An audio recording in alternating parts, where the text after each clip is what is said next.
బీసీలకు రిజర్వేషన్ల సాధన కోసం ఢిల్లీలో చేస్తున్న ధర్నా కేవలం ప్రచార ఆర్భాటం మాత్రమేనని మండిపడ్డారు మాజీ BC commission chairman Vakulabharanam Krishnamohan. ముఖ్యమంత్రి రేవంత్ కు బీసీ రిజర్వేషన్ల పట్ల చిత్తశుద్ది లేదని, నిరసనలు ధర్నాలతో బీసీలకు ప్రయోజనం ఉండదన్నారు. తమిళనాడు తరహాలో ఎలాంటి చిక్కులు లేకుండా బీసీలకు రిజర్వేషన్లు ఇవ్వాలని డిమాండ్ చేశారు.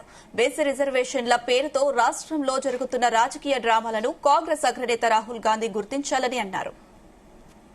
రోజొక ఎత్తుగడతో ప్రభుత్వం బీసీలకు న్యాయం చేసేది పోయి అన్యాయం చేసే పద్ధతిలోనే ముందుకు పోతున్నది.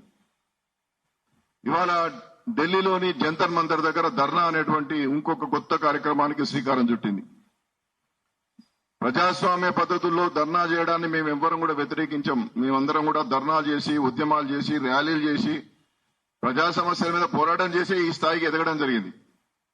కానీ రాజ్యాంగ ప్రక్రియలు చేయాల్సినటువంటి ప్రభుత్వం, న్యాయపరంగా ముందుకు పోవాల్సినటువంటి రాష్ట్ర ప్రభుత్వం రాజకీయ డ్రామాలతో కాలయాపన చేస్తూ బీసీల యొక్క హక్కులను కాలరాసే ప్రయత్నం చేస్తున్నది. అందుకని ఇవాళ మేము రాష్ట్ర ప్రభుత్వం యొక్క వైఖరిని తీవ్రంగా వ్యతిరేకిస్తున్నాం. రోజొక ఎత్తుగడతో ప్రభుత్వం బీసీలకు న్యాయం చేసేది పోయి అన్యాయం చేసే పద్ధతిలోనే ముందుకు పోతున్నది. ఇవాళ ఢిల్లీలోని జంతర్ మంతర్ దగ్గర ధర్నా అనేటువంటి ఇంకొక కొత్త కార్యక్రమానికి శ్రీకారం చుట్టింది. ప్రజాస్వామ్య పద్ధతుల్లో ధర్నా చేయడాన్ని మేమెవ్వరం కూడా వ్యతిరేకించాం. మేమందరం కూడా ధర్నా చేసి, ఉద్యమాలు చేసి, ర్యాలీలు చేసి, ప్రజా సమస్యల మీద పోరాటం చేసి ఈ స్థాయికి ఎదగడం జరిగింది.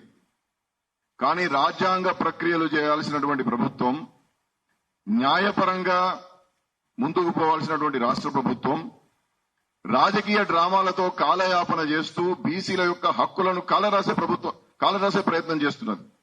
అందుకని ఇవాళ మేము రాష్ట్ర ప్రభుత్వం యొక్క వైఖరిని తీవ్రంగా వ్యతిరేకిస్తున్నాం.